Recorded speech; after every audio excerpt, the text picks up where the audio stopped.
What we're filming is a best practices and after school video. You guys know what a good high school after school program is because you guys are in one. So, just keep an eye on what you think is cool and unique, and that's what we'll use. Sure, you guys didn't forget anything, right? Double checked. We got the tapes. We got the tapes. What else? We got the tripod, 2 cameras. You guys are filming. You guys got the production schedule and everything. That's it good? Mm-hmm. All right, let's rock and roll. I didn't really know what it was. I didn't know that a high school, after school, or after school programs even existed. I mean, these skills that I learned and acquired, these high-end technology skills, these high-end design skills, and filmmaking skills, just people skills and talking and speaking skills in general, I learned in the after school program. They gave me the opportunity to go to conferences and talk to people. They gave me the opportunity to get paid to make films in high school. When I was in high school, all kids can get there. We believe all kids can get there. But as a high school principal, I know that on all my kids start in the same place. My kids need more time and support than others. 90% minority, 60% poverty. How do we give them more quality time here at school? We have a population of about 75% of our 9th graders who are achieving below the 2.0 GPAs. And the goal of the principal was to try and move the 9th grade class to 2.0 and above. At first, the school principal might think this is more work for them to do, more organization, more time with people, more kids on my campus. 3 o'clock, go home, people. I have paperwork to do. But at the end of the day, once you front load this and you get the right people in the program in place, it takes a lot off my shoulders. It takes a lot off my plate because now my kids are getting more support that they need that they normally wouldn't get in the past. Definitely seen an improvement in the area of math. That was our focus. We have about half of them that have improved their math grade. Of that half, maybe about 25% who have gone up 2 full grades in math. They have this senior who's been extremely successful in school who's telling them regularly what it takes to be successful in school, and they're modeling for them. I mean, I think the strongest point of the program is the ability for that tutor to not only just tutor, but to mentor, to model behavior, model work habits. We're talking about bonding experiences. And one of the reasons we have such a tremendous dropout rate in our high school system today is our youth aren't bonding to the institutions. And one of the reasons the youth aren't bonding to the institutions is they're not bonding to people within those institutions. They want you to be like at the top of your classes, and like they want you to be a leader. You have somebody to turn to instead of having to be on your own all the time. When we stay here or when we're with Candace, we feel safe. It's Our little fortress. It's almost like another class, like life lessons 101 type thing. It's just life. This is the way we live, and there's not many people out there willing to give us opportunities to kind of make it into a different part of the world, you know what I mean? They know that they can go to that person. Why? Because it's not going to be about the adult. It's not going to be about some set of rules.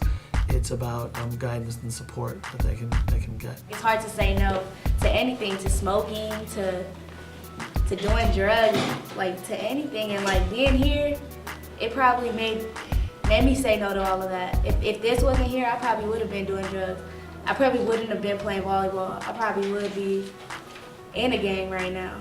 Life isn't all about being sad, mad, angry, having a bunch of anger, want to fight, kill, do drugs, gang bang, other stuff, etc. Because if they develop a positive relationship with a positive adult role model, and they develop that deep trust, they're going to express when they're going to take risks.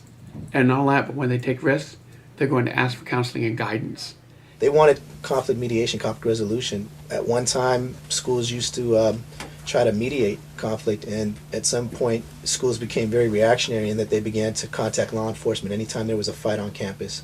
And law enforcement's reaction would be just to kind of take them to juvenile hall. And what conflict resolution tries to do is do a positive reinforcement where we are not trying to put a band-aid on a problem, where we're actually trying to go down to the root causes of the problem. They're put in a good environment where they feel like I'm able to share my feelings with this person, I'm able to address my issue with this person and have them hear me in the most appropriate manner with this facilitator here. Young people are going to cross a line. It's a time of experimentation. Like it or not, it's going to happen. The question is, where are they going to land? And do they have something they're attracted to come back to? And I think when we help young people develop a sense of purpose, help them cultivate a passion, they may cross that line, enter into behaviors we'd prefer they not to, but they come back on this other side because there's something to come back to. It breaks the barriers between people and the different, like we said, the stereotypes it gives us a chance to like show others that we're all different and we can all come together and have fun and be, you know, together and still have no problem. As long as we have someone there to guide us and someone to tell us like what's wrong and what's right, then we will become more self-motivated and we'll do what we have to do. When you have a choice to say like what you want to do, when you want to do it, and how you want to do it, you feel like you have responsibility. You feel like you're worth something, you know. Having youth run the program, that's practicing adulthood. That's developing multiple skill sets. That's social skill sets, academic skill sets, workforce skill sets. And you know what? They're ready for it. We're just not giving them the opportunity. This opportunity is a gift because we can always look upon each other. And so I guess it's like a lesson, and it prepares us. Yeah, it just prepares us for the real world. Now that we're together and we know that we have this group, each other, we're more out there, but in a good way. It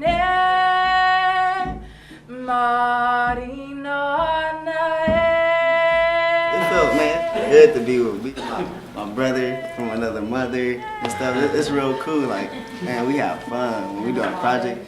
We trust each other and we gain each other's trust. It's like we're each other's Dr. Phil. I got to give back. I got to do something that someone did for me. What I learned this summer, I just couldn't just keep it to myself. I felt like more people should know.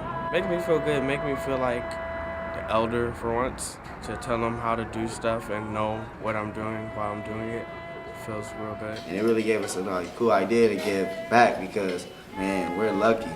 You know, it's grateful, but to also help somebody makes you even feel more grateful. You know, you get to give instead of give. It made it easier to be here. This kind of made my senior year because of the service learning project. We come together as one because of this program.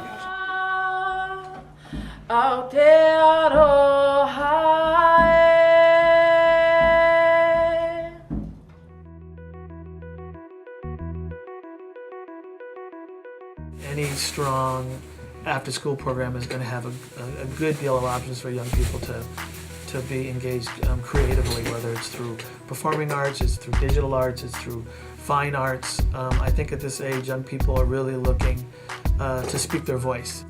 So I think it's helping young people realize that they can bring a precision to the passion. The young people who are doing these digital arts with great effectiveness, they bring a precision to it. And I think that's what gives young people the confidence to say, I can head out in the world now and transfer it to something else. You want to know, because you're like, I'm getting into now, are we getting that's her line, so you guys are starting to get into it, okay? A little bit. But you need to be like, tell me more. When you're doing a play, you know, you're learning critical thinking skills, you're learning sequential thinking skills, you're learning group work, you're learning literacy, you're having to read, you have to memorize that reading. But because it's project-based, then the enthusiasm and also the focus of learning goes up tremendously. What we know about young people and learning is it's fun unless you strip away the exploration part of learning, the inquiry part of learning. We strip that away and it doesn't become fun. Then there's a connecting the dots. I learned the skill, I've used it in real world context, I can get paid for this skill. Well, there's confidence, there's competence, and then there's real world context. We can make cookies from a box every day at home, but we can't make from scratch this. Yeah. It's not like our parents would actually let us use the kitchen as an experimental right. house. So, and also I came into this because I saw this big, crazy, bright green and purple, pink and blue building, and I said, oh, this looks fun, like fun, and so like how it looks sort of brought me into it too. Yeah, I want to go to the Culinary Institute of America in Hyde Park, New York, after high school. You know, with Leonard, I'm running a social enterprise, a non-profit digital media program.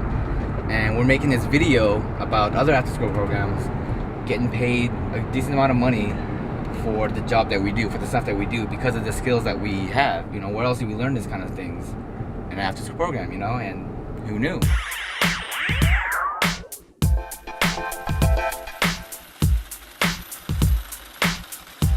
Yeah, it's got 4 motors and what's called a mechano drive. So basically it can go diagonal, forward, back, and sideways. It doesn't give any instructions on how to build it, just how the electrical wiring. What it does give us are certain rules and certain things that we can use and certain things that we can't use. Like it gives us height limits, weight limits, things like that. So we have to piece everything in together without breaking any of the rules. And the rules like to change continuously, so we'd have to keep going back and forth to fix them. You know, the high school after-school program was always there for me. Like, whenever I need somebody to talk to, if I need a place to go, I met my life friends in the after-school program. I found my career in the after-school program. And hopefully, you can show the world what it means to be in a high school after-school program. It's a completely different ballgame. Yeah. And I think it's about time people start realizing it.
Anna, oh, hey!